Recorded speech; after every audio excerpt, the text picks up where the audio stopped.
Action Figure Imagery Tour Reviews, everyone. Today we're having a look at Masters of the Universe Origins Skeletor. As you can see, he still has his same description, Evil Lord of Destruction, as he had in the 80s version. And this figure right here looks just like the 80s version too. See him in the packaging, except for, remember, the 80s version has a closed mouth. This figure's mouth is open. And also notice that there's an angry expression on Skeletor's face with this figure, whereas the 80s version just had a regular normal expression. There's Skeletor in the packaging. You can see the mini comic behind him, the same mini comic that comes with the first wave of figures. The back of the packaging, Skeletor on a mountain cliff, it looks like it. It's very dangerous what it looks like what he's doing. Is that lava that Skeletor is standing in front of? He would be very brave to do something like that. It's like a pit of lava, I think. If not a pit of lava, maybe some kind of magical source of chemicals or something. But as you see, the first wave of figures, Skeletor, Beastman, Evil Man for the Evil Warriors, and He-Man, Teela, and Man-at-Arms for the Heroic Warriors. And side of the packaging, left side of the packaging, right side. Okay, now let's have a look at Skeletor outside of the packaging. Okay, folks, out of the packaging, I'm very pleased with how Skeletor turned out. When I first saw this figure over the internet, I thought that his mouth for a moment, for a while, looked like it would be movable, that you could move his mouth up and down, open and close his mouth, but that's not the case. The mouth is made open. And I also like the fact that they seem like that Mattel made a little homage towards Filmation Skeletor by including the frown on his face. You notice remember how Filmation Skeletor in the Filmation cartoon was always looking as if he's frowning. That's the case with this figure, and it wasn't the case with the original Skeletor. The armor seems to be very soft this time compared to the vintage figure. It seems to be made out of a real soft plastic this time, and so is the loincloth piece. It's very soft too. It's very rubbery. Skeletor still has the red glowing eyes as a vintage figure. Let's take a look at Skeletor's articulation. The head can move back that far, like that. Go down, starting with the head. Sorry. Not much downward movement, but could barely go down at all, but definitely it's a good job going up.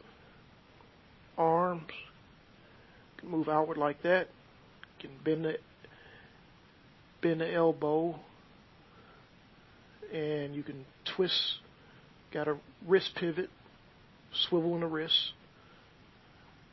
Okay, side to side waist movement. Leg can move outward like that. Can bend his knee about that far back. Bend it back forward, then he got the ankle pivot. Okay. Now let's look at Skeletor with his weapons. Let's look at Skeletor's weapons right now. As we all know, for us vintage collectors, we know that Skeletor comes with two main weapons. His Havoc Staff. It looks exactly like the vintage Havoc Staff. The way it's purple, same color, same design, everything. The Havoc Staff, he's always seen with it in a cartoon. And his version of the Power Sword, Skeletor's version of sword, rather. And for those of you that might want to know, can Skeletor's sword and He-Man's sword fit together like they did in the vintage toy line? And the answer is yes, they can. Move Skeletor to the side real quick and demonstrate this for you.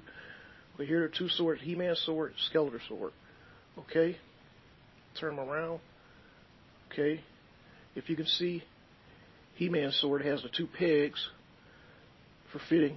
Skeletor's sword has the two holes for fitting. So just put them together and they go together just like the two vintage swords did. It's like a puzzle. And let me try to make sure they are aligned properly. There we go. Now the swords are put together just like the old swords. Maybe you can make He-Man and Skeletor hold the sword at the same time. I don't think you can do that. No, you can't. You can. No, that's not going to work. I was trying to imitate that old Trapjaw mini comic with Trapjaw, where they had both sides of He-Man and Skeletor had the swords together, gelled together, and they defeated Trapjaw that way. But no, they can't hold it at the same time. It had to be one holding the sword. But can one hold the sword with both put together? It doesn't fit in Skeletor's right hand, or I know it's not going to fit in He-Man's neither, but you can definitely get it in the left, the open palm hand, with the slit like that. You can get both halves of the power sword a little bit. There we go. Well, now it'll fit better in the left hand than it will in the right. And let's see, what else am I forgetting? Anything? Let's look at the still images, still image shots. That's next right now. I think I covered basically everything about the figure of Skeletor. Unless you want to have a look at Skeletor with holding his weapons, he can hold a Havoc staff very well. There we go. See how Skeletor looks with the weapon in his hand. There's him with the Havoc staff. You know, in the old vintage toy line, we've shown him displayed with it further down rather than upward. There he is with just the Havoc staff. Now I like that pose. That's a nice display right there. Nice pose right there. Now let's put the sword in his other hand. You know, you have several ways you want to display them. You want to display them with the sword only, or the Havoc staff only, or a combination of both. You can. Now let me put that sword in his left hand while he got the Havoc staff in his right. Get that in there. The sword in there in the left, Havoc in the right. Now he's holding both of his weapons. There. Skeletor with the sword and the Havoc staff. Now on to the still images. The slideshow presentation.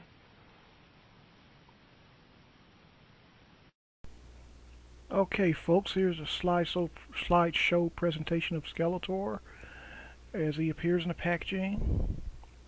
First image as he appears.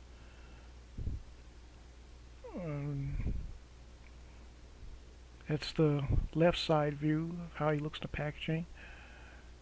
Sorry about the flash of my camera. I need to start taking better pictures or improve the lighting. Okay, here's the right side of the packaging. Skeletor, very similar to the vintage packaging. And you can see his weapons behind him, along with the mini comic Skeletor again. There's that image of him. Look, maybe, I guess he's on top of a volcano, I guess, or I don't know where he's at, but you see Skeletor's image and 6 figures in the first wave. He's part of the wave, along with Evil-Lyn and Beastman as He-Man, Teela, and Man-at-Arms. There's how you look out of the packaging. When you remove him out of the packaging first, you see the shell, the packaging shell, the back of the packaging shell. You can see his weapons.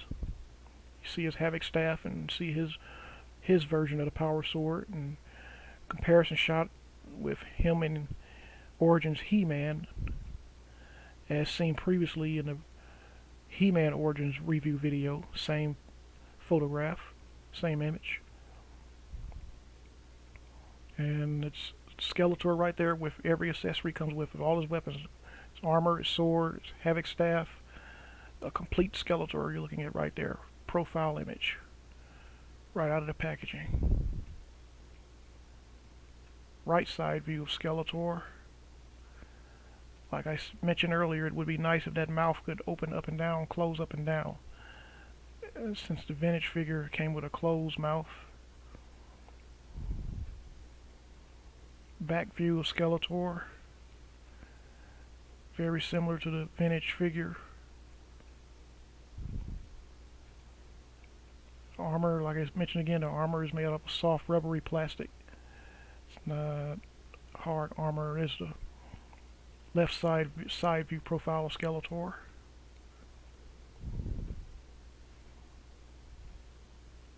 And these figures, hopefully these figures last a long time. Some great figures right here. You see Skeletor stand a little bit above 5 inches tall, just like the vintage figures. But here, this is him standing straight up. No knees are bent.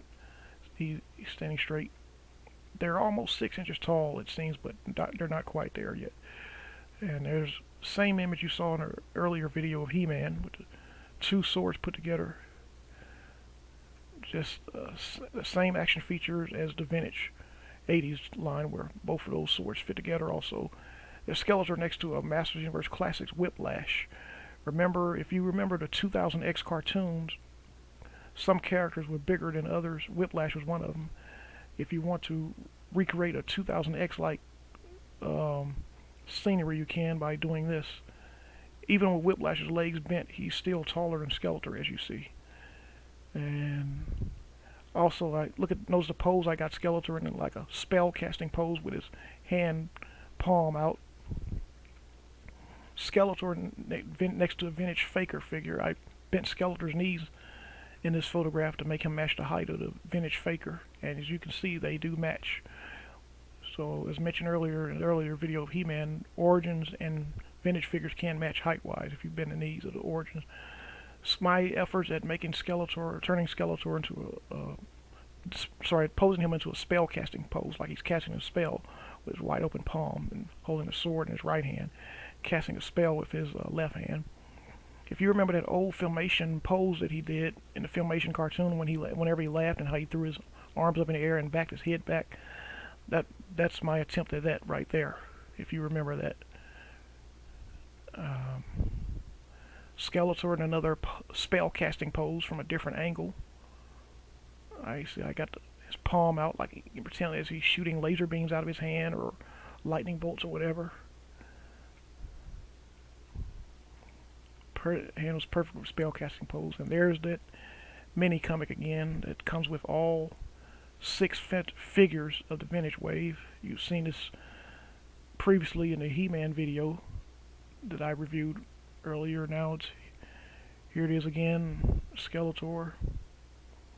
Same mini comic. Like I mentioned earlier, I assume Mattel didn't have time to make individual mini comics for each figure, so what they did is just decide to have the same exact mini comic for all the figures in each wave. So each wave is going to have a different mini comic. That's how it seemed like it appears to be. It seemed like that's the route they're headed, instead of having individual comics for individual figures like a vintage line. But at least we got mini comics in this line too, so that's great to see.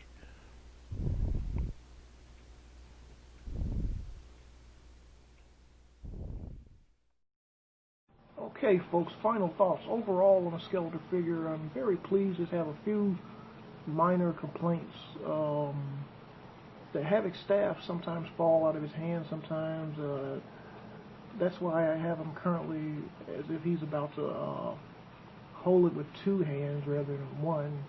And if you remember some old scenes from the Filmation cartoon there were some moments where he held the Havoc staff with 2 hands, and he always did that when he was getting ready to use the staff during altercations. And when he was ready to strike someone with the staff, whether it be shooting lasers out of the staff or whatever, he would use 2 hands to hold the staff sometimes in the Filmation cartoon. And the ankles seem a little bit, little loose a little bit, not too much. They're not super tight, but other than that, it's still overall a great figure. When I mentioned the armor is made of super soft rubbery material, it is. However, the head, on the other hand, is very hard. Skeletor has a very hard head. No pun intended. The head is made out of hard plastic. You can't squeeze his head with your finger like you could with the vintage Skeletor. It's made out of a real hard plastic, just like He-Man's head too. The heads are hard this time; they're not soft heads. It'll be very interesting to see how long the Masters of the Universe Origins line can last. Classics did an excellent job at lasting a long time, and hopefully Origins can last a long time too. I also forgot to mention earlier that I purchased this Skeletor figure also at the same local Walmart that I purchased the He-Man figure for. And these figures are great, and they're affordable. They're under $20. You can get them for 14 to 15 bucks. Let's hope Mattel can keep it up. And thank you everyone for viewing my video, and everyone have a blessed day, and I'll see you in the next video.